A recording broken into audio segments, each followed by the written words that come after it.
तो कक्षा 10वीं संस्कृत 2023-24 यानी इसी वर्ष का पेपर है। आइए हल करते हैं। पहला ही क्वेश्चन है, ध्यान से सुनिएगा कि नीचे लिखे शब्दों में षष्ठी विभक्ति का शब्द क्या है। अधोलिखितेषु षष्ठी विभक्ति रूपम क्या है। तो लतायाम में सप्तमी है, मुने स्प्रिंट गलत छपा है, बाल्यकाय चतुर्थी ये भी गलत छपा है, फलानी में प्रथमा बहुवचन द्वितीय बहुवचन है।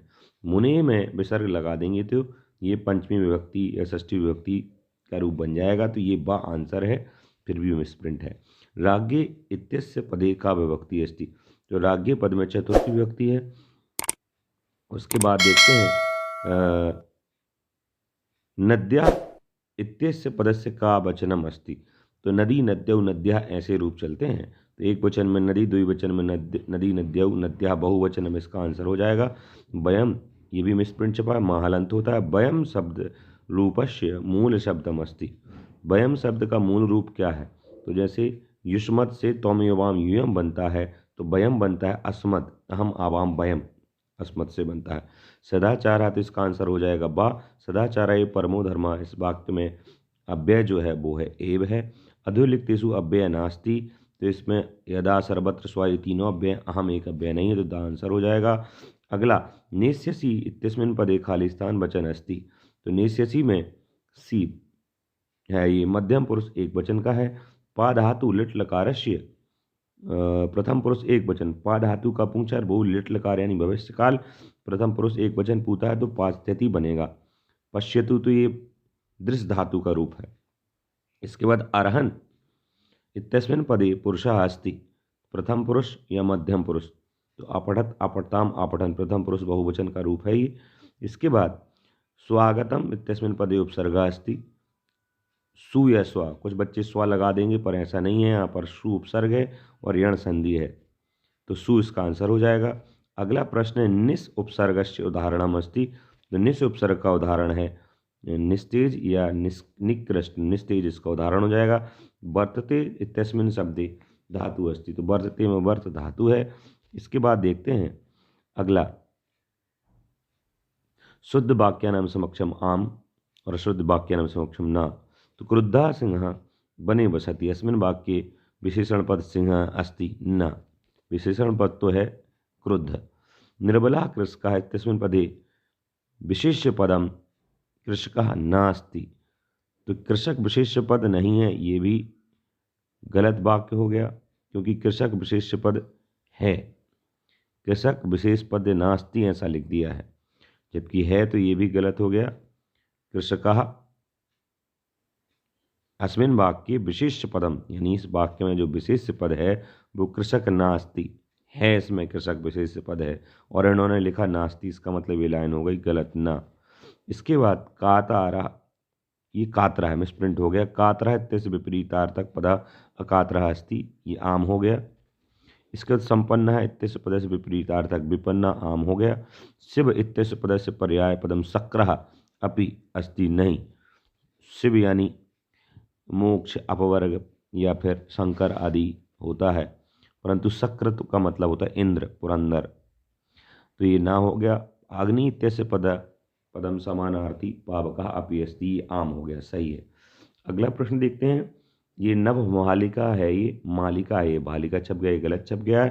तो इसकी जोड़ियां देखते हैं किससे कैसे बनेंगी। तो नव मालिका की जोड़ी किससे बनेगी, कर्मधारय समास से बनेगी, क्योंकि नव उसका विशेषण है और नव उसका विशेषण हो गया, कर्मधारय समास से बनेगी। इसके बाद द्वंद्व समास में दो शब्द, ये द्वंद्व समास पितरौ हो गया, माता चा पिता चा। शरण प्राप्त द्वितीय तत्पुरुष है इसमें, तो शरणम प्राप्त ये हो जाएगा। मनोरथा में विसर्ग संधि है, मनस धन रथा, तो मनोरथा हो जाता है। उमेश में उमाधन ईसा, ये स्पष्ट दिख रहा है। बाग ईसा में बागधन ईसा, ये भी स्पष्ट दिख रहा है। यहाँ पर व्यंजन संधि, उमाधन ईसा में गुण संधि है। अहम कस्मई जीवनम कामिये, बिल्कुल, तो अहम मानवाय जीवनम कामिये। गुणी किम वेत्ति, गुणी गुणम वेत्ति। तो कहा पिपासतः म्रियते, ये अंतिम पाठ का प्रश्न है। तो चातकः पिपासतः म्रियते, है ना। आदाय पदे इत्यस्मिन् पदे लकारः कः प्रत्यय अस्ति। तो आदाय में आ उपसर्ग पूर्वक द धातु ल्यप प्रत्यय है, तो ल्यप इसका आंसर हो जाएगा, ल्यप। इसके बाद वर्तमान इत्यस्मिन् पदे कः प्रत्यय अस्ति। तो वर्तमान में याद रखना है, वर्तमान में वर्त धातु है और वही सानच प्रत्यय है ना, सानच। कितवतु इसलिए नहीं है तब क्योंकि उसमें एक तो तबान होता है और यहाँ मान है, और दूसरा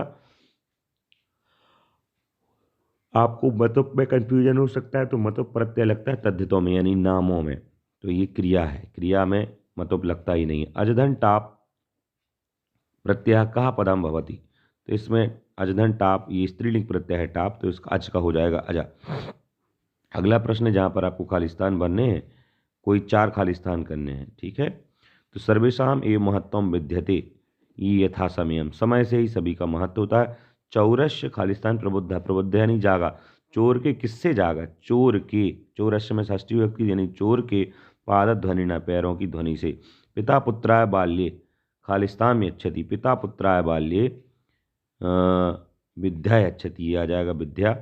खालिस्तान प्राणिना भूकंपेन निहन्यन्ते, खालिस्तान प्राणिना, तो विवशा यानी विवश, बेचारे विवश प्राणी यानी जो कुछ कर नहीं सकते वो उनसे मारे जा सकते, कुछ कर नहीं पा रहे हैं, मतलब भूकंप आ गया फंस गए हैं तो अब मर गए। चौरा खालिस्तान आसक्ति, चौरा आरक्षी ही चोर था। बुद्धिमती खालिस्तान पुत्र प्रहृदवती, बुद्धिमती चपेट या चांटा से मारती है। अगला प्रश्न देखते हैं, जहाँ पर अधोलिखितेषु वाक्यानि कह कम प्रति कथयति, तो ये लाइन जो है ये किसने कही और किसके लिए कही ये बताना है। तो जैसे जानामि हम तस्य नामधेयम, ये लाइन किसने कही, मिसप्रिंट छप गया है, जानाम्य हम है, तो ये लाइन बोली थी किसने, किसके लिए बोली थी, रामम प्रति। तो जिसके प्रति बोला जाएगा वो द्विवचन में आएगा, रामम हो लिखा जाएगा, और जिसने बोला वो प्रथमा विभक्ति में हो जाएगा, और वो द्वितीय विभक्ति में हो जाएगा, द्विवचन नहीं। तो लवह रामम प्रति, ऐसा आंसर आएगा। इसके बाद देखते हैं अहम वनराजा किम भयम न जायते, तो अहम वनराजा किम भयम न जायते का बनेगा, इसमें ये लाइन किसने कही है, तो ये वनराज ने ही कही यानी सिंह ने कही है, या वनराजा या सिंहा, और किसको कही है, वानरम प्रति, ये हो जाएगा।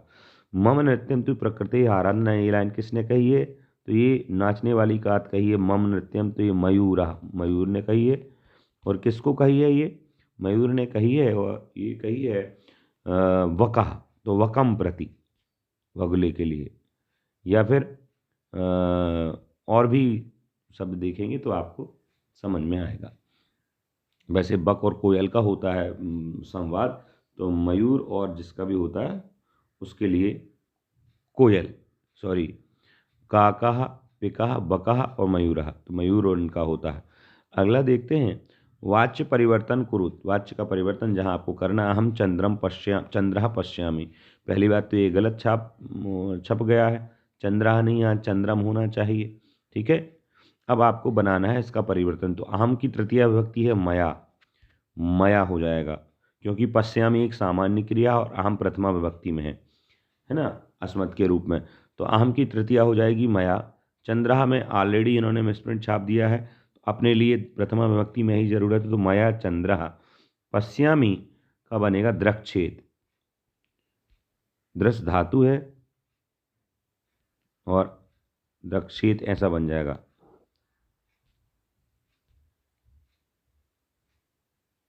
पश्यते ऐसा बनाना चाहिए, पश्यामि पश्यते, सेव धातु के न से। पशुना उदीरता अर्थः गृह्यते, तो यहाँ पर क्या हो जाएगा, पशुना का हो जाएगा पशु, प्रथमा विभक्ति में आ जाएगा, और कर्तृवाच्य में बनाना है तो पशुना का पशु, उदीरितम अर्थम, ये द्वितीय विभक्ति में आ जाएंगे दोनों, पशु उदीरितम अर्थम। अब ये प्रथमा विभक्ति इसके अनुसार क्रिया आएगी, तो क्रिया हो जाएगी गृह्णाति, गृह्णाति, पशु उदीरितम अर्थम गृह्णाति, और ये अंतिम मोहनः पाठः पाठम पठति का हो जाएगा, मोहनेन पाठः पठ्यते, ये हो जाएगा। क्योंकि भाववाच्य बनाने के लिए कहा है, तो भाववाच्य में कर्म नहीं रहता है, बस मोहनेन पठ्यते ऐसा बन जाएगा। ये ध्यान रखने वाली बात है कि भाववाच्य में कर्म नहीं होता है, केवल कर्ता और क्रिया का रहता है, तो ये पाठा हट जाएगा, मोहनेन पठ्यते ऐसा बन जाएगा, है ना। रेखांकित पदानि आधत्य, प्रश्न निर्माण आपको करना है। अब देखो जो शब्द अंडरलाइन है उसको हटाना है और उसकी जगह पे प्रश्नवाचक शब्द ऐसा रखना है जिससे पूरी लाइन प्रश्न बन जाए। तो धेनुनाम माता सुरभि आसीत। तो धेनुनाम पहले देखेंगे। धेनुनाम में षष्ठी विभक्ति बहुवचन और स्त्रीलिंग का शब्द है। तो धेनुनाम की जगह आ जाएगा कासाम, यानी किसकी, क्योंकि षष्ठी विभक्ति बहुवचन स्त्रीलिंग का है। कासाम माता सुरभि आसीत। फिर न्यायाधीशा वंकिम चंद्र आसीत। वंकिम चंद्र अंडरलाइन है, इसमें प्रथमा विभक्ति है तो इसका हो जाएगा कह। तो न्यायाधीशः कः आसीत् और प्रश्नवाचक चिन्ह लग जाएगा। अरयः व्यायामिनम न अर्दयन्ति। तो अरयः शब्द जो है, अब देखो हर प्रश्न में मिस्टेक छपी यहाँ हलंत होना था। अरया में जो है वो प्रथमा विभक्ति बहुवचन है तो अरया का हो जाएगा के, व्यायामनम न अर्दयन्ति। प्रश्न नंबर 10 देखते हैं, जहाँ पर आपको वाक्य शुद्धि करनी है। तो श्री गुरु नमा, नमा के योग में हमेशा चतुर्थी विभक्ति आती है तो श्री गुरुवे नमः हो जाएगा। मम दुग्धम रोचते। अब चूंकि रोच धातु के साथ जिसको भी रुचि होती है इसमें चतुर्थी होती है तो मम की जगह हो जाएगा मह्यम, आधा हा, मह्यम दुग्धम रोचते। दुग्धम का माँ हलंत रहेगा और चूंकि आगे व्यंजन है तो माँ रहेगा ही नहीं, दुग्धम के ऊपर बिंदी आ जाएगी, अनुस्वार आ जाएगा तो मह्यम दुग्धम रोचते ये बन जाएगा। सैनिका अश्वयन पतति, जहाँ से अलग होते हैं वहाँ पर पंचमी आती तो यहाँ पर हो जाएगा अश्वात। सैनिका अश्वात पतति, ऐसा रूप बन जाएगा। अगला देखते हैं, केशाम विस्फोटई अपि भूकंपो जायते।